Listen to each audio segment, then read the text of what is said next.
রাজ্যের সমস্ত প্রাথমিক বিদ্যালয়ে শিক্ষক শিক্ষিকার উদ্দেশ্যে বিশেষ নোটিশ কিন্তু জারি করা হয়েছে শিক্ষা দপ্তরের পক্ষ থেকে। নোটিশে কি বলা হয়েছে? প্রশস্ত অ্যাপ, সেই অ্যাপের মাধ্যমে আপনাদেরকে ভিডিও দেখতে হবে। ভিডিও দেখার পরে আপনাদেরকে চিহ্নিত করতে হবে শিক্ষার্থীদের বিষয়ে এবং আদার্স যে আহ, নির্দেশগুলো দেওয়া হবে সেগুলো কমপ্লিট করতে হবে। এবার এই যে প্রশস্ত অ্যাপের মাধ্যমে আপনাদেরকে এই ভিডিওগুলো দেখতে হবে, সেটা কিন্তু বাধ্যতামূলক। তবে শুধুমাত্র যে এটাই প্রথম এটাই শেষ এমনটা নয়, এরপরেও কিন্তু কন্টিনিউ নির্দেশ দেওয়া হবে এবং সেই মতো আপনাকে কাজ করতে হবে। আর সময় কিন্তু বেঁধে দেওয়া হয়েছে এই প্রথম ধাপে 7 দিন মতো, তার মধ্যে 2-3 দিন তো হয়েই গেল। তাই আপনারা অবশ্যই চেষ্টা করুন আগামীকালই এই যে ভিডিওগুলো দেখার ব্যাপার রয়েছে সেগুলো কমপ্লিট করার। যদিও বা বলা হয়েছে 4-5 দিন পর্যন্ত আপনার সময় লাগতে পারে এই ভিডিওগুলো কমপ্লিট করতে। বাস্তবে তা নয়, আপনি যদি সময় পান, যদি আপনার হাতে সময় থাকে একদিনেও এটা কমপ্লিট করে দেওয়া সম্ভব। নিজের অভিজ্ঞতায় কিন্তু এটা বলছি। এবার কথা হলো ঠিক এরকমই, আ যে যদি আপনি মনে করছেন যে আপনি লগইন করবেন, এই ভিডিওগুলো দেখবেন, সেক্ষেত্রে কি করতে হবে? আশা করি আপনাকে অফিস থেকে একটা লিংক দিয়ে দেওয়া হবে এই অ্যাপের।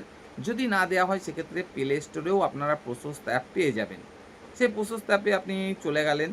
চলে যাওয়ার পরে লগইন করতে হবে ইনস্টল করার পরে অ্যাপটা ইনস্টল করার পরে আপনাকে তো লগইন করতে হবে। লগইন করতে গেলে কি লাগবে? আপনার স্কুলের ইউটাইস কোড লাগবে।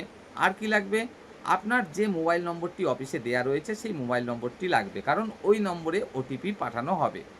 এবার সমস্যা হচ্ছে আপনারা অনেকেই সেই মোবাইল নম্বরটা এখন বর্তমানে ব্যবহার করছেন না। তাহলে কি হবে?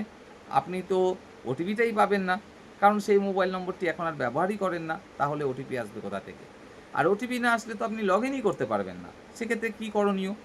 সেক্ষেত্রে করণীয় যেটা সেটা হচ্ছে আপনি অবিলম্বে অফিসের সঙ্গে যোগাযোগ করুন। অফিস বলতে এখানে এসআই অফিসের কথা বলছি। আপনি অবিলম্বে এসআই অফিসের সঙ্গে যোগাযোগ করুন। সেখান থেকে আপনাকে শুধু এটুকুই বলা হবে যে আপনি একটা অ্যাপ্লিকেশান জমা দিন মোবাইল নম্বরটা চেঞ্জ করার জন্য। আর কিছুই না। আপনি একটা জাস্ট A4 পেজে অ্যাপ্লিকেশান লিখে দেবেন। আর বর্তমানে যে মোবাইল নম্বরটা আপনি দিতে চাইছেন সেই নম্বরটা সেখানে লিখে দেবেন। ব্যাস, আপনার মোবাইল নম্বরটি কিন্তু চেঞ্জ করে দেবে। আর যখনই আপনার মোবাইল নম্বরটা আপডেট করে দেওয়া হবে তখন কিন্তু আপনি নিঃসন্দেহে আ এই যে প্রশস্ত অ্যাপ সেখানে লগইন করতে পারবেন। তো লগইন করার পরে আপনারা যদি চেষ্টা করেন, একটু সময় দেন, তাহলে যেদিন লগইন করবেন সেদিনই কিন্তু আপনার এই সম্পূর্ণ ভিডিওগুলো দেখা কমপ্লিট করা সম্ভব। এটা খুব বড় বিষয় নয়। তাই আপনারা অবশ্যই চেষ্টা করুন যে ওই নোটিশে 4-5 দিন লাগতে পারে এমন বলা হয়েছে বলে ভীত হয়ে যাবেন, অনেক সময় লাগবে এমনটা কিছুই নয়। চেষ্টা করুন আগামীকালকেই লগইন করে নেওয়ার এবং এই যে ভিডিওগুলো দেখে কমপ্লিট করে দিয়ে পরবর্তী যা নির্দেশ দেওয়া হবে তার জন্য তৈরি হতে।